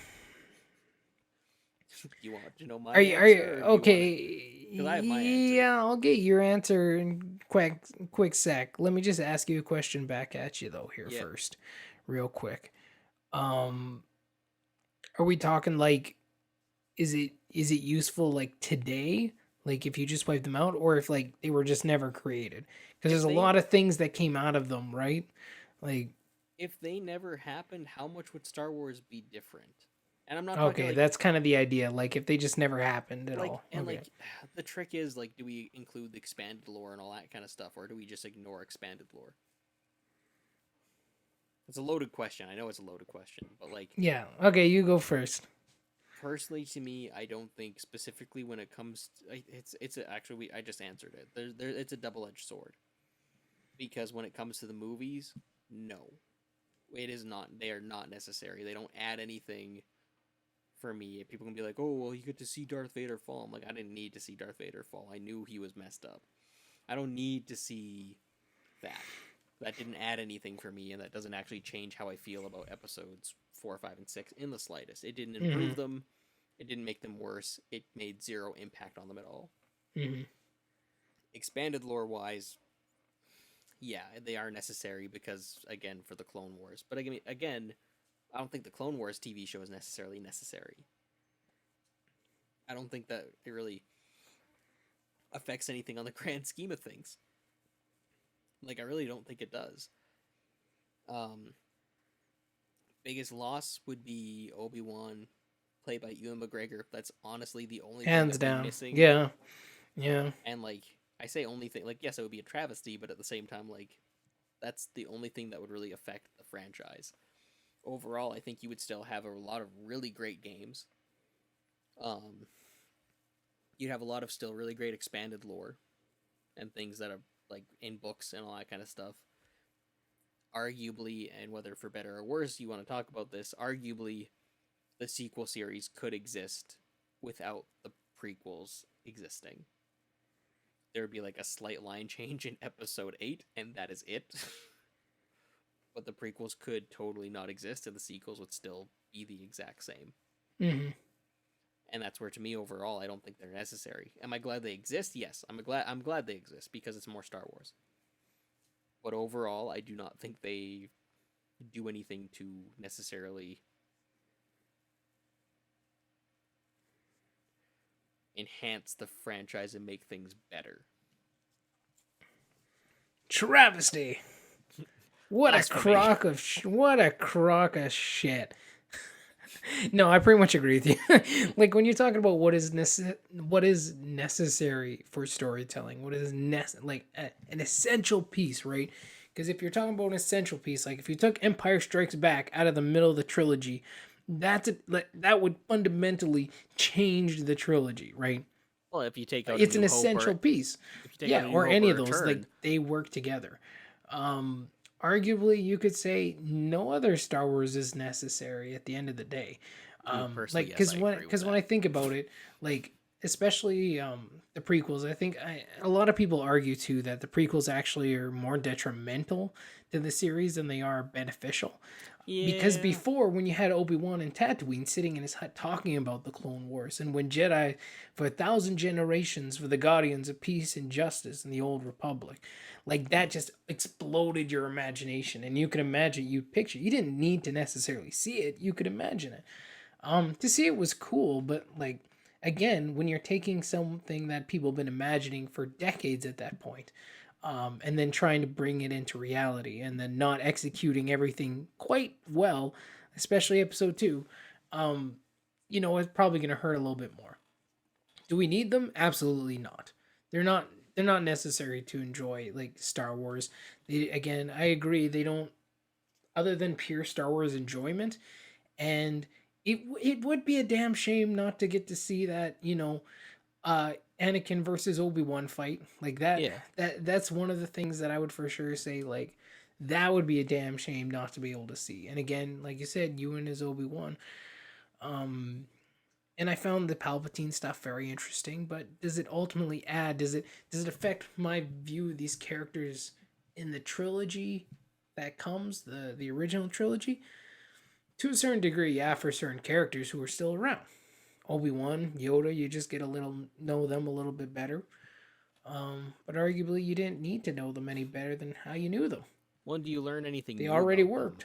Like Like, that's is the it thing. Everything in the original trilogy worked really well. Like that trilogy is lightning in a bottle, man. It is lightning in a bottle. You didn't need to know any more than what you knew about those characters. Like everyone was perfectly utilized to where they needed to be. oh, definitely. At the end of the day, right? And that's so rare for a trilogy to do. That was lightning in a bottle. And when you have a trilogy like that, you don't need the prequels. I'm Well, glad they're when around for the most part, minus two, but you don't need them. when And I would the argue the same thing for the sequels. I'm like, we did not need the sequels at all. Like that is something that did not need to happen. well, and again, like I'll even use the same More argument Star for the Wars is good, sequels. but I'll use the same argument for the sequels that I did with the prequels. The sequels literally they have no impact on anything else. Like we're like they don't have an impact on what happened in the trilogy, and they don't really have an impact on what happened in the prequels. Like all of and it like is not like and not and that's like again we're talking about good storytelling is cause and effect, right? Like that's an important part of storytelling. Like if something happens, like it affects something later on, down the line. for how The fact connected. that the sequels literally have no really cause and effect relationship at all with any of the previous stuff before them, besides like their ship and all the things that are nostalgic to people. Hmm. That bloody lightsaber, god damn, I've never seen a series have like a trilogy have such a hard on for one lightsaber. Like guys, give it a rest. That's like honestly one of the most annoying things to me in that trilogy. God But damn it. like to me, Um, but no, like not necessarily because they didn't like, but they don't add anything to the Star Wars mythos. In fact, they kind of like disturb and bring up old shit and then do it worse. So it well, was and that's what like honestly both of definitely them. not necessary. That's what both of them did. That's what both the prequels and the sequels did. At the end of the day, it was just a lot of like it didn't really do much to change anything, and it didn't really like again. I enjoy them because it's more Star Wars. Like, Hmm. sign me up. But it's just so it's non-effectual, and also like Yeah. again, when you want to talk about good trilogies, when your weakest film is Return of the Jedi by most consensus, most people say Return of the Jedi is the worst film in that trilogy. Those people are whack, man. That's the best one. Well, that's my opinion too. But like the fact that that's like if that's your worst case scenario in a trilogy, you're doing really good. You're Like holy doing crap! really good. Yeah, Like you're doing really good. but like to me, it's again if you look at the problem is for the Skywalker saga for it being all connected, it's all really disjointed. Yeah, 100%. Like and not even just from like trilogy to trilogy, but even film to film because like again, Yeah. the first three films are really disjointed. The last three films are really disjointed. 4, 5, and 6 work. And that's the problem. And like both trilogies were trying to capture that magic again. And like you said, it's lightning in a bottle. They were And missing it is something. it is lightning in a bottle. The one like one of the things I'll give to, that we've gone through the prequels again, it's like clearly there was an overall story arc, at least for Anakin and the characters, like we said, individually, and somewhat of an idea where the stories were going. Like there was a plan. The sequels didn't have a plan. The other thing about the prequels that I will give them the benefit to is they at least had their own vision, because it was a very different looking Star Wars than what we'd had previously. And a lot of people didn't like that, but it was a very like different looking world, and we got to experience different planets, and like the outfits were different, and the way the politics were involved. Like it was its own era and version of Star Wars. Whereas I felt the sequels were just trying to ride the coattails of the original. The problem with the We're just trying to prequels- ride the coattail of the original trilogy instead of finding their own voice in who they were. However, the problem with the prequels is that there were not enough cooks in the kitchen. The problem with the Oh yeah, I sequels is don't there disagree. were too many cooks in the kitchen. That's Like- another thing, yeah. Like literally, they have the like that. The reason both of them don't work as well is because they suffer from the exact opposite problems of each other. Yeah. And I think that's Well, we talked about this last time too, right? Like one was planning, one was execution. Like in like the sequels, like their planning was shit as far as like a 3-movie story arc, but their execution for the individual films wasn't terrible. Even Rise of Skywalker, like that movie suffered and was failing long before it even got shot. Even Before for production the script was started. written. You know Like- what I mean? Like it was gonna be a mess, and what they did with it was, at least I'll say, like it's nowhere near my favorite, but like they execute it as well as anyone was probably was they gonna did what they execute could it. with what the With what- if you look at Well, all with the what they behind the wrote. scenes, if you look at behind the scenes and you look at everything leading up to it and you look at everything that was going on and how many people were having a say in what was going on, that's the best movie they honestly could have made. If Like, more people would have backed off and more people weren't involved in it, then it would have turned out better. But well, again, there was like there was or less people. Like it that's just what I mean. need Like it just needed to like yeah. I forgot needed what to, the- like, I forgot tighten the up. opposite of more. Um, but then in the prequels case again, it was a situation where they had a plan, they had story arcs, and the elements and all the steps were there, and it was great, but like a lot of it failed in the execution. The concepts were solid, but the execution is where a lot of things stumbled and failed. No, exactly. So it is polar opposites to the sequel. I agree. and that's And then that's, right in the middle, you got the trilogy where the planning and the execution was money. but at the end of the day, are you happy that there's more Star Wars? I'm happy there's more. I'm always happy there's more. Dude, Right. I'm like, goddamn sequels. Then they'll be like, Star Wars Episode 10. I'll be like, where's my ticket? I need to get What's- one now. When are they pre-ordered? Like, At I'm this down, point- man. At I'm this down. point, Matt, if they never released another trailer for Star Wars, they just released like a teaser of like Star Wars Episode 10 and then a date, would you go? Yeah, 100%, man. I don't even wouldn't need to even see a need to know what the trailer. story's I'm about. down. I'm in. Mandalorian season 2, October 30th, right? Like I'm in. Like I don't. yeah. I just saw I a don't little need a image. trailer. I don't know what it's about. I don't care. Like I'm down. That's actually honestly, people are saying they want a trailer. I'm kind of on board if they never release a trailer for Mandalorian season. Man, 2. me too. Like I Like, would be I okay think with like that a would be, couple like- like quick shots of like out of context like creatures or like him and the child, but like That'd be I the don't want to see like a ballsiest move, story though. trailer, man. I don't need to see a story trailer. I'm in. Like Like- again, like the amount of that would be the ballsiest move Disney could pull is just no advertising other than just that to see what happens. Yeah. I don't think it's gonna happen. I think we're gonna get a trailer, but like I Oh, would- for sure, for sure. like I'm on board to see what happens. I'm curious, but yeah. So I guess how you feeling, Matt? Other than probably really tired. Ah, yeah. It's a little bit later for me. I'm looking. I'm gonna like see myself. I'm pretty sure I'm like half my eyes are closed right now. Like it looks. I just like, thought I you feel were like so my eyes are. happy. You were just smiling so much. I from feel like being- my eyes are open, but it looks like they're closed. So I'm not sure what's going on right now. But yeah, it's time to wrap this up. Just any final thoughts on the trilogy there, bud? Probably like honestly, they probably are my least favorite trilogy out of the 3 trilogies. Like they are, but I have a specific set of feelings about the sequel trilogy that I can't explain or justify to a lot of people. But I love them, and I don't know why. But at the end of the day, though, I still love Star Wars. I still love Episode 1, 2, and 3. there's so many good memories about going to see those movies and experiencing those movies that I honestly wouldn't trade that for the world. Like I'm just happy I get to go on this journey with someone, man. It's great. So Awesome, man. Yeah, no, and for me, it's my obviously, original trilogy is gonna be top dog. It's always gonna be top dog. But this is my number two trilogy.